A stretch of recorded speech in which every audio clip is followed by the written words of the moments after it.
Cash Flow Diary Podcast, Episode 5. Congratulations, you showed up. Give yourself a high five in celebration of your success.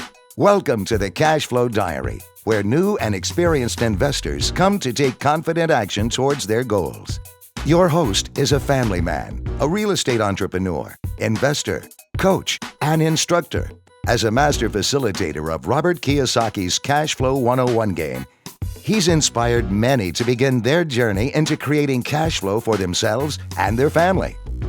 And now, here he is to offer you the tools required to earn the income desired. Your cash flow coach, Jay Massey. Hello, everyone. Jay Massey here. Glad that you have tuned in for one more episode of the Cash Flow Diary Podcast.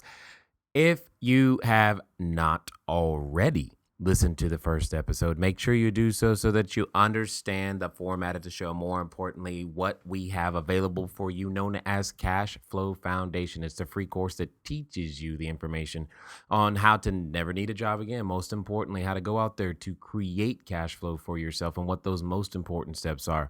There are so many steps necessary inside that process, and I believe that there are dare I say at least two, that many entrepreneurs skip. And I went through the process of documenting that and making that Cash Flow Foundation course available for you for free so that you can get started on your journey. When you get to the website, you may find that you just need to place your name and info in the list to make sure that you are notified, because it may not be up by the time you listen to this particular episode. But if it is, great, then you already know what you need to do when you get there. If not, make sure your name's on the list so that we can get in contact with you, or just send you a quick email when the courses are completely available, edited, and all that other stuff. I'm calling you, or shall I say, talking to you today from the great city of Chicago. I do normally live in Orange County, California, and that's where I typically am broadcasting from.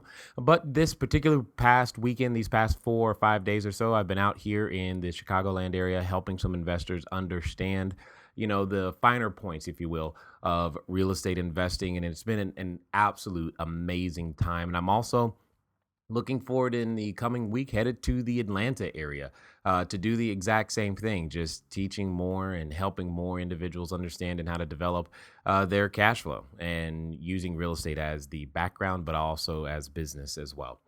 Today, we have a cash flow quote. That quote is simply, though negotiations are...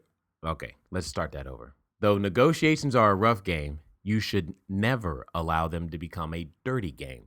Once you've agreed to a deal, don't back out of it unless the other party fails to deliver as promised. Your handshake is your bond. As far as I'm concerned, a handshake is worth more than a signed contract. As an entrepreneur, a reputation for your integrity is your most valuable commodity. If you try to put something over on someone, it will come back to haunt you. Who do you think said that? Victor K. Kiam. He was an American entrepreneur and probably most popularly known for being the owner of the New England Patriots football team. I just find it interesting that, many entrepreneurs have some of the same things going through the themes of their business, no matter whether you own a football team or whether you own, your own pieces of real estate, or whether you own a nail salon. It doesn't matter. The point is as in the process of developing cash flow, some things are just absolutely necessary. And as you can see from this particular quote, one of those things is integrity, period. Handshake, not a signed contract. A handshake was that important to this particular gentleman, and I understand it. The title of this particular episode is You're Being Lied To.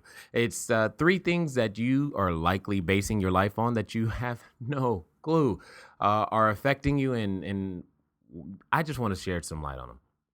Before we get to that, though, I want to make sure that I answer yet another question. Thank you for those of you who are sending in questions or asking me questions when you see me. I definitely appreciate that. This particular question was, how did you do that first deal? I mean, for those of you, if you listen to the first episode, you understand the story, but how did you do the first deal with no money, no credit, etc.? And I started out my real estate career, for those of you who may not know, is as a wholesaler. Basically, you acquire properties at a discount, you sell them at a discount, single family houses. And that's how you start. That's how I chose to start. And there are two basic concepts necessary to be able to figure that out. Is that you must understand the difference between owning something and controlling something for wholesaling to work for you. And that's one of the first concepts that I was trained in that helped me to understand, how to be able to transact a wholesale transaction. Because, see, in general, with a wholesale transaction, what you're doing is that you are acquiring control of a property. You're not necessarily buying the property, but you're acquiring control of the property in such a way that you have the ability to then sell the control. So step one is to acquire control, and then step two is to sell the control. Once you've sold the control, typically you are done with the deal. That's it. And understanding how to do that is the key. One of the basic concepts is when it comes to acquiring or getting control over a property and then selling control is just to understand value. For example, inside of the wholesaling world, you have three basic customers. Sometimes that customer is a retail customer, meaning that they want to live there. Sometimes that customer is a fix and flipper, meaning that they want to add some value to it and flip it real fast for some additional equity in terms of for them. And sometimes your customers just buy and hold. They're looking for some additional cash flow, etc. And you've got to understand how to describe value to each of those customers because they're all looking for something different. And when you do so, you can then sell your control of that particular piece of property to someone else. That's it. And that's pretty much how I did the first deal. Very specifically, it was a subject to transaction. Or actually, sorry, no. My very first deal was a subject to transaction. The first wholesale transaction was just understanding how to get control over the property. We negotiated some seller financing to help make it easier for the end buyer to actually buy the property. We had a small down payment. I had a little bit of fee. And then what ends up happening is that the person on the other end, they pay the fee plus the down payment and the closing costs, and they end up with the property and I end up with a small little fee. At that time, it was about $2,000 was the small little fee. And in the first times I was doing, wholesale transactions, it's been said that you can do them quickly. I don't know if you define 72 hours as quickly, but that was typically the situation for myself. And the first time I did like 11 of them in less than a 7-day period. And it was kind of exciting to be able to do that. And so that in and of itself is a brief overview on how I began my real estate career using wholesaling as the key to make all those types of things happen. The first part that I want to talk about when I said you're being lied to has to do with a very popular subject these days. It's called retirement and just trying to understand, what that concept is and how it is affecting you. First and foremost, retirement in and of itself is a relatively new concept. Think about it. It wasn't that long ago before people just died. They didn't really live that long to be able to consider themselves retired, or if they did, they had a very large family, larger family living on a farm or some other type of business, etc. You knew that you had enough kids that would take care of you in your old age. That's kind of how that worked. That's not necessarily the case these days. However, the concept of retirement, I say, is still relatively new. It's less than 100 years old, if you think about it, because it's something that, did not used to exist. There was never the thought process that you would stop working and somehow money would come in and you would be able to use that money to travel around the world and take care of you and all these types of things. These options just were not available. So this is a relatively new concept for the population as a whole, in my opinion. And I think we're still trying to get a handle on it, on how to make it happen. And here's the fundamental challenge that I have with the way that, retirement is taught these days. We're taught that you have to go out there and save a whole big pile of cash. Okay, so let me give you some numerical examples. Let's just say that for the sake of this discussion, you say to yourself, you know what I would love to do is I'd love to be able to have enough money come in that covers all of my expenses without having to work. That's the definition of retirement we're going to use. So if you can do that, does that require a pile of money? Well, what's typically taught, having been a financial planner myself, what's typically taught is, you got to save, $500, $1,000, $2,000, $2,500 a month. So that you reach some, large number, let's call it $1 million, $2 million, or $3.4 million. You got to reach some large number. And that large number, which is dependent upon how large your number is dependent upon two things. One, the level of lifestyle you plan to use or live. Two, the amount of interest rate that you believe you are able to obtain on that pile of cash. And I guess it's actually dependent on three things, or kind of four: the whole thing of inflation and taxes as well, how you're going to manage that. You got to manage these variables, many of which are completely outside of your control. Uh, and you're trying to make a plan based on that and some pile of cash. So here's the first challenge. We are told, and in fact, there are even commercials these days that say, "Hey, what's your number? My number is this." And you've got the people on the screen carrying around some, fictitious number under their arm. And they're saying, "Yeah, my number's, 1 million. My number's 2 million. My number's 3 million." Okay. For the sake of this discussion, let's say that you determine, based upon today's dollar value, what you could do is that you could live on, keywords, live on comfortably $10,000 a month based upon today's dollar value. So you need $10,000 a month coming in without working, and you would then be able to call yourself retired.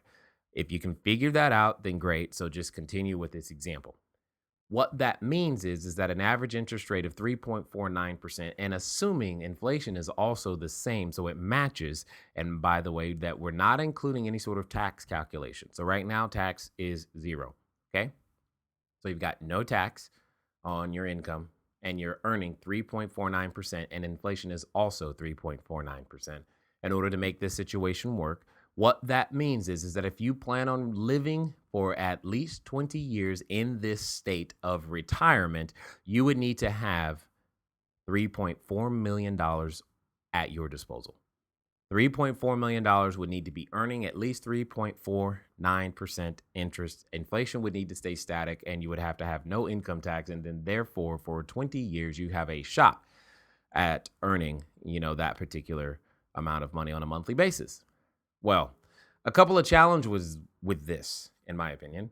The first is that the average American family has no shot at even earning before taxes gross dollar amount of $3.4 million. The second is that inflation isn't going to stay static, and some might even argue that it's actually well above 3.49%. I know I definitely would argue that. And then we always have the pesky income tax issue. So that's a challenge. These are all challenges that we all face. And we put our hope in getting to some particular number. And if we get to that number, then we're done. But the key is that number is not enough. And more importantly, and even worse, is that it's not inflation adjustable. Typically, the instruments that we're given or told to use to reach these supposed nirvana. Here's what I think is the solution. We all must become better at using and owning and controlling streams of cash. For example, if you had something, anything that could produce $10,000 a month coming in without you working, you could consider yourself retired, regardless of the amount of money that you have saved up. So what does that mean? That means at the beginning of this month, $10,000 hits your bank account. You spend it, and you can even spend it all. But at the beginning of next month, another $10,000 comes in. You spent all month spending money, and then at the end of the month, at the beginning of the next month, another $10,000 comes in. Could you figure that out, regardless of your bank balance? I think the answer for most people is yes. And if not, you say $10,000 isn't enough, that's okay. But if you are taught a process, you could take that $10,000 and make it any number of thousands of dollars that you needed per month. That's all I'm trying to say. I'm trying to illustrate a process and an understanding. Well, understanding that means you agree with me. A stream of income is what's necessary, regardless of your bank balance. That's the key. We're often taught, and here's the key right here. We're often taught that we have to own something, when the truth is it's better for us to control it. Many people, myself, I'm not one of these people. I wasn't gifted with this whole bit of musical ability to create songs that could play on the radio. But think about those individuals just for a small second. Once they've created, I'm going to call that intellectual property, and that intellectual property continually plays and plays and plays and plays over and over and over again, they continue to receive some form of compensation for that. They have some ownership and or control inside that particular asset. But well, what happens when the person who created it goes away? Well, that control of the asset passes to someone else. And when that control of the asset still passes to someone else, now they're the one who gets paid. And my challenge is that most of us, we weren't taught between kindergarten and 12th grade how to control an asset so that we can continually get paid. And actually, then with that income, finally go do something that really matters, whatever that might be. For each person, what really matters to them is something completely different. But some people get to do that. It's just that you and I often aren't taught and often aren't the ones who get to do it. And this is the first lie. We're told that we have to save some really, really large amount of number. We're told that we have to work hard and get a second job or a third job or something of that nature to try to save and live below the means. I'm not advocating that you spend more than you earn. That's not what I'm saying. What I am saying is that we're taught ideas on what to do with the money that currently don't fit the economic situation that most of us find ourselves in. Just a thought, just an idea I submit for your acceptance. Okay, let's go over to our cash flow question from last week. Last week, the question was, what do the letters CCR and ROI usually mean? What do the letters CCR and ROI usually mean? Well, some of you got it right. You know that those letters mean cash on cash return or return on investment. It's simply a measure of the actual dollars in and dollars out. It's a ratio. How many dollars out did you get compared to the dollars that you actually put in over a 12-month period? What was that? The physical dollars received, and that percentage or that ratio multiplied by 100 gives you a percentage of your return on investment or cash on cash return. This week's question, designed to increase your financial knowledge, is, what is the term many real estate investors use when describing their mortgage payment? There's a specific term that I'm looking for that real estate investors tend to use when describing their mortgage payment. It's 2 words, for those of you wondering, and it's a very specific term that's usually used when describing their mortgage payment. Okay, that's our cash flow question. Let us continue with our main topic. Here's another thing, just another thing that I want to submit to you that I think is interesting. And dare I say, you're being lied to in this one as well. Because we're told to go to school, get good grades, and get a job. You've heard that one before, right? We're told that job is supposed to take care of us and supposed to set us up for the future. The question is whose future? We were never told that part, but it is supposed to set us up for the future. We're supposed to earn, spend less than we earn, buy our, White House a house with a 2-picket fence and have 2.5 kids, etc., and go on about our merry way. And when it's all said and done, yay, things will be there for us. Traditional education, and here's the lie. The traditional education system is not designed. It's not by design there to make you wealthy. It's not in any way. It's not designed for your best interest or best benefit all the time. We must learn to take more responsibility. Therefore, dare I say, self-education. That's one of the reasons I love podcasts. And the fact that we have this, we'll call it free media exchange, where it's uncensored. You just have the ability to, if you're bold enough to go out there and say something and post it online, you can. And hopefully people will listen. And if not, no big deal. At least you did your part. So we've got a whole lot more self-education. See, job, you can live. But self-education can help you create and make a fortune, earn it, own it, protect it, etc. And that's where podcasts like the CashFlow Diary come from. That's where the website, CashFlowDiary.com, comes from. All of these things are things that are there and designed to help, individuals begin that journey and create and sustain the thought processes and everything else that's there to make it happen. Traditional education ends up in a job. Self-education ends up with a fortune. See, profits are better than wages.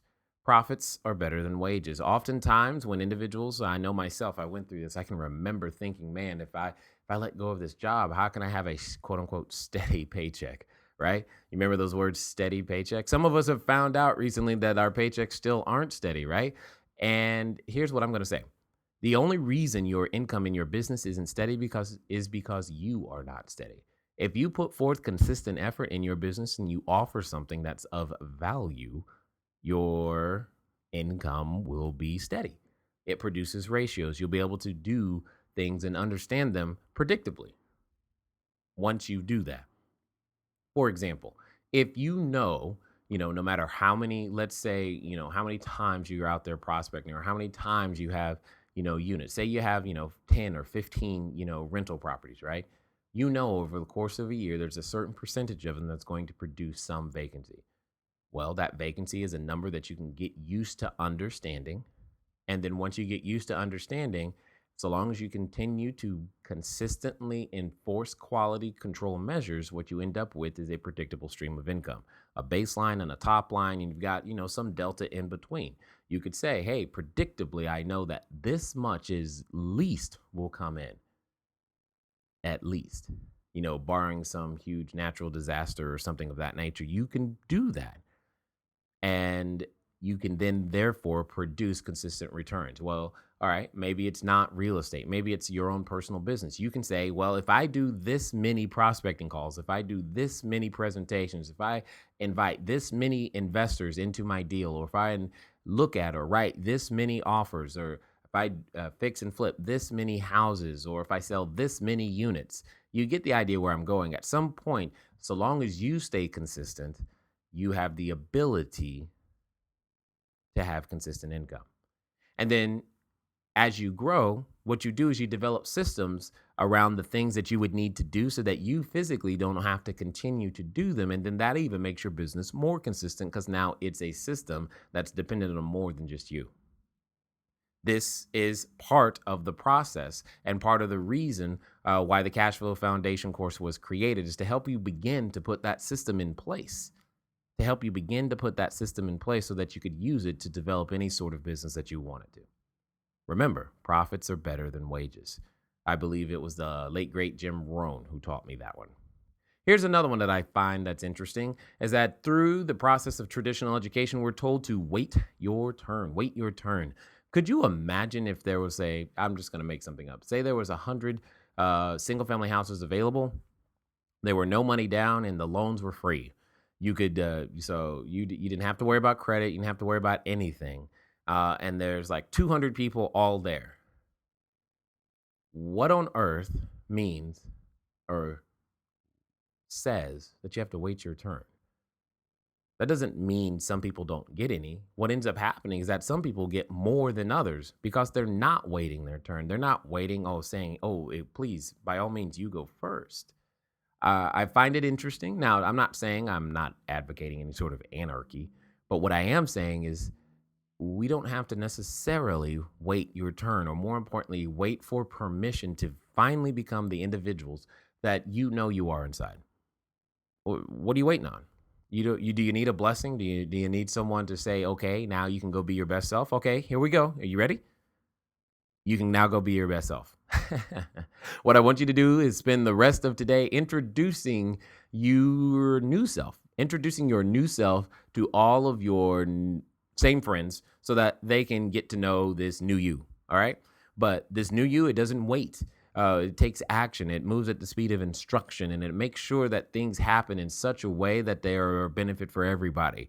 Once you've done one deal, you do a second. Once you've acquired one customer, you go get a second. You don't have to wait. You go and help as many people as you possibly can as quickly. Here's another piece. Going through the traditional education system, you also learn, hey, don't make mistakes. In fact, you're rewarded for not making mistakes. And the first thing that's going to happen to you when you start a business is you're going to make a mistake. And in school, when you made a mistake, you got an F and you were told, ooh, don't do that. In fact, you were rewarded. The less mistakes you made, the better your grade, period. You weren't rewarded for taking risks or even applying your intuition in any way, shape, or form. Therefore, you just did it the way everyone else did it. And since it worked and they got a good grade and didn't get in trouble, I will strive to do that. And if you couldn't make it or couldn't hack it, you were somehow called a failure, which doesn't feel good. What's interesting, though, is that when you go down the self-education path, one of the things that makes you valuable is your willingness to make mistakes. There have been transactions out there where I've lost money, and some of those transactions, that's when I've learned the most. That's when I've understood more. That's when I was like, oh, that's what that means. I didn't understand that was important. And one lesson I learned from that I will share with you is that one of my investors specifically said to me, and I was floored because it was a couple years ago, and I was like, wow, I can't believe the way he thinks. He said, you know what? I would invest with you again because now you're a safer bet. I wasn't thinking that way. I was thinking, oh my God, I made a mistake. Did you not hear what I just said? I mean, all this stuff went wrong. And his perspective was, nah, you're safer. You won't do that twice. I was like, you're definitely right about that. Definitely right about that. So just some ideas that I wanted to submit to you so that you could see, various ways that I felt that, we're lied to. Because in that process of being lied to, we base our life on these things. We base our life centered around these principles and these concepts that somehow we're supposed to build a stable life upon, but we can't. Simply because we're in a situation to where we're laboring under the wrong kind of knowledge. We have no clue. We're laboring under the wrong kind of knowledge. And we need to learn how to labor under correct knowledge. Labor under correct knowledge. We're developing your luck. If you look at the first letters of what I just said, you'll understand what I mean. We're developing your luck. And the more I labor under correct knowledge, the luckier I get. So, final comment today. Just remember this. What you don't know can, is, and always has hurt you.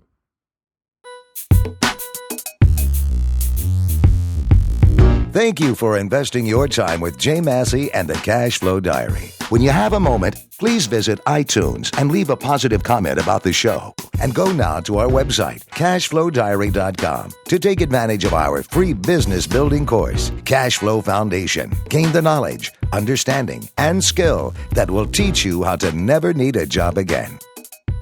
Until next time.